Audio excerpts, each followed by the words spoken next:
Hello YouTube! So a few months ago it was my little niece's second birthday, and her mother, well, my sister, told me that she would like some kind of a shirt with a nice animal on it, preferably a dog.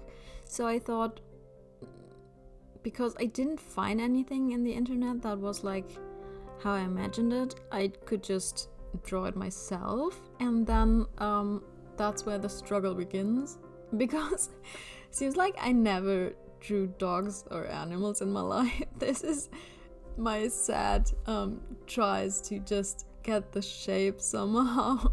And I looked at a lot of different pictures or photographs of dogs online, and if I would do this for a client, I wouldn't just Google images and just take a picture from there, because they do have copyrights, and I wouldn't do that, as I mentioned. But because it's just a present for my niece, I thought I could as well give it a try, and there was actually the perfect dog.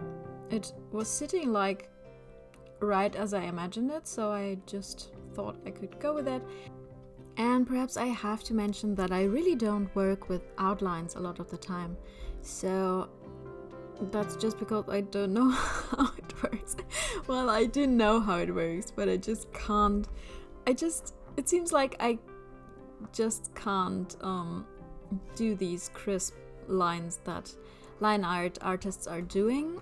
So I have to struggle a lot with that, and you will see that I correct the lines a lot of the time, or all the time, over and over again, and I had to cut out a lot of the progress because it was just, for me, annoying to watch when I go over it over and over.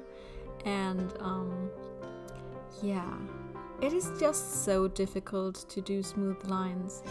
At least for me it is. Perhaps I work wrong, or I do it wrong, I don't know.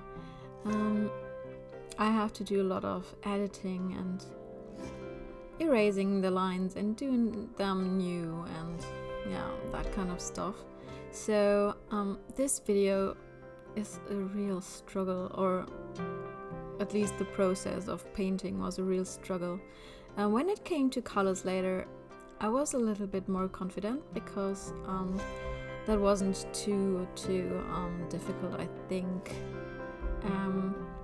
But the lines, though, that was so difficult. And I thought, well, it was a struggle, yes, but I think it's also good to see that you can struggle a lot with something, and in the end it turns out, well, okay, I guess. In the end it turned out nice, I think. And well, at least for someone who never painted a dog before, so I guess it's okay. And on the other hand, you always see those perfect images online, and you see perfect illustrations. I don't want to say that this is perfect, but you see images online that look really good, and they seem like there was no struggle at all. But when you look behind the curtains, it's a whole other story. So that's what I also wanted to show, that sometimes you struggle a lot, sometimes it goes smoother, and sometimes I just have days where it seems like I can't even draw a straight line, which is something that I struggle a lot to, just drawing straight line, because I don't know, it just doesn't work for me. I'm not good at drawing straight lines. That's why I could never become an architect, because that's basically what they do the whole day, and I couldn't even do that. So I'm just tracing all of my lines over and over again till I find that they look decent enough. And yes, for the sketching progress it's good to zoom out a lot so you can see the whole picture, but when you work on lines, I find it really good to zoom right in, and then you can get them a lot smoother and crisper. And also, I'm sorry that I rotate the picture a lot, but that's how I work in Photoshop. So I rotate the picture instead of moving my arm around. If that makes sense, that's also how I would handle it in with traditional media. So if I drew something, then I would just rotate the page, and I guess it works a little better for me because you do have that muscle memory, and your arm knows how to draw, well, I guess draw lines that you drew a lot before, if that makes sense. So it's just an unusual pose, I guess, for the arm when you don't rotate the page. As you can see, I'm working on the lines and I'm always correcting them and drawing them anew, and it was such a struggle. And I had so much footage, so the footage of this whole process, I guess, was 6.5 hours, and now, as you can see, it's just 20 minutes. I say just because it's still, I think, a long time for a video, especially an art video, but when you think about the process and how long it took to paint it and to record it, it's actually not that long. So keep that in mind when you watch this. And I don't even know, I think the whole time, or the most of the time, I work on the outlines. And sometimes I really had to shut down Photoshop and step away back and come back to it at another day, because when you work on a picture, you're so into that picture that you don't even see some mistakes you make. And when you come back later, it's always good to have a new fresh mind, if you understand what I mean. Also, what helps is to mirror the picture. I do that later as well, I guess, and mirror the picture, and then you also see mistakes. And sometimes you wonder why you didn't see them in the first place, and how that could happen, why the face looks so distorted or just wrong, I guess. That happens a lot to me, and that's good in Photoshop, so you can just mirror the picture and see what is wrong there. This is something that really is difficult in traditional media because you can't do that. That's probably why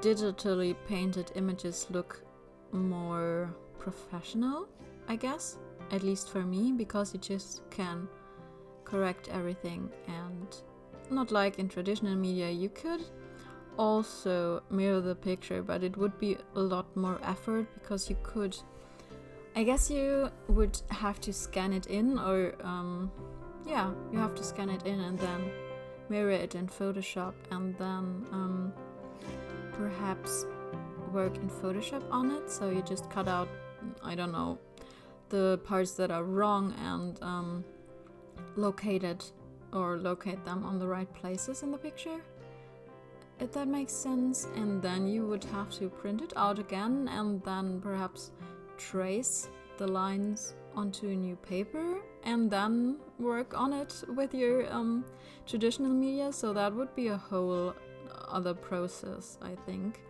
I did that as well, especially with my Inktober pieces. You might have seen them on Instagram, but it is such an effort, and I really don't know if I want to do this every time I paint with traditional media. Traditional media also is some kind of more relaxing, I guess, because you can just paint something well, at least for me. I always talk about me, and this is not what everyone experiences, but that's just about me. So they're just a little bit more relaxing for me, because I can just, I don't know, it's a lot of times I just can paint something small in traditional media, and I can move on to the next picture. There you see I mirrored the picture and the face seems nice, but I wanted to work on the ears as well, and I think the jaw and the mouth look a little bit strange, so I changed it later on. What was I even talking about? I guess you can, or I do smaller pieces in traditional media, and then I can move on to the next piece, and that is way easier for me than in Photoshop or in digital media. There I try to put some color on the dog, but in the end I change the way I wanted to color it.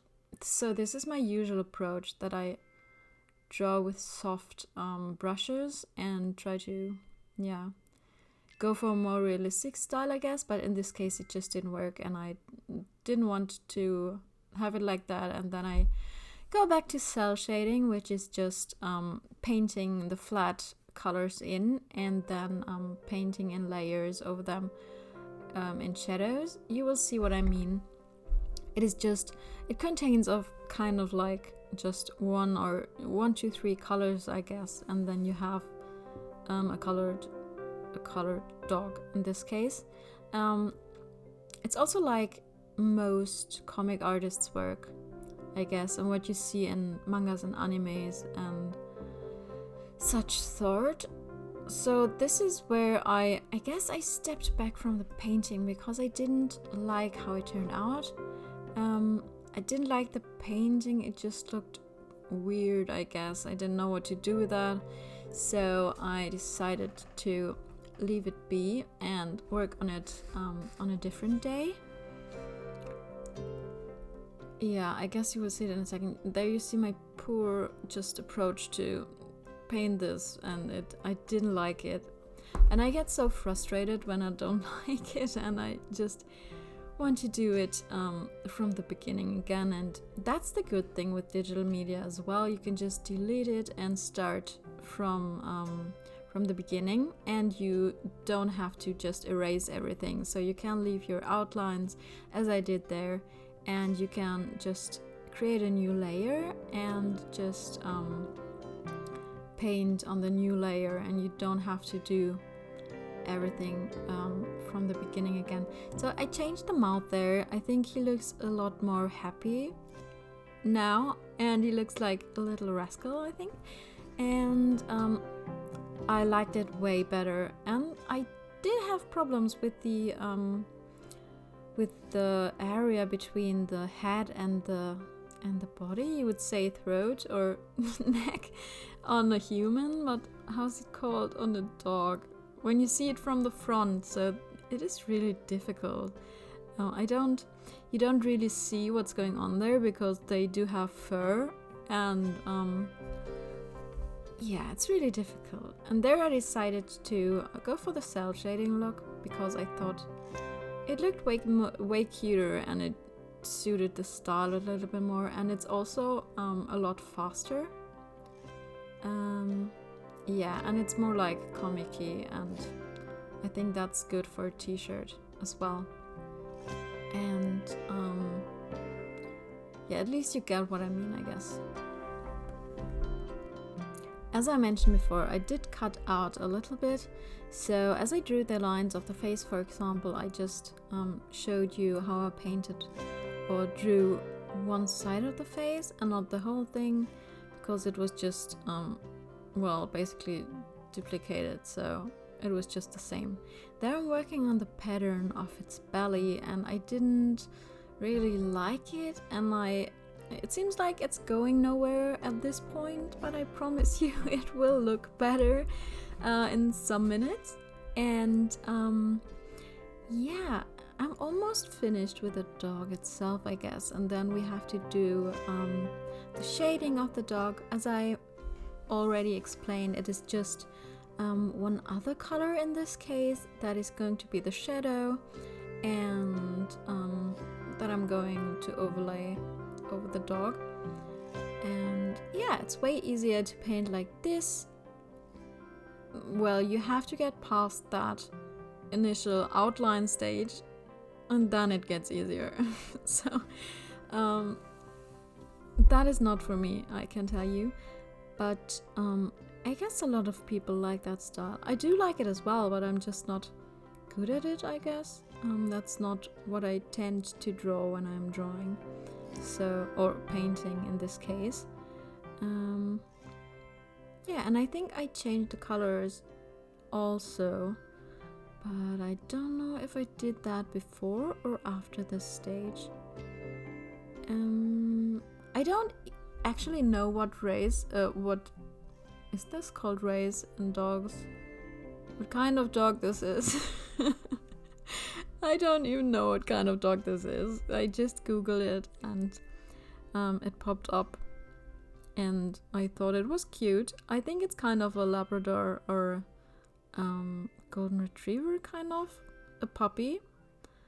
And yeah, I thought it looked cute.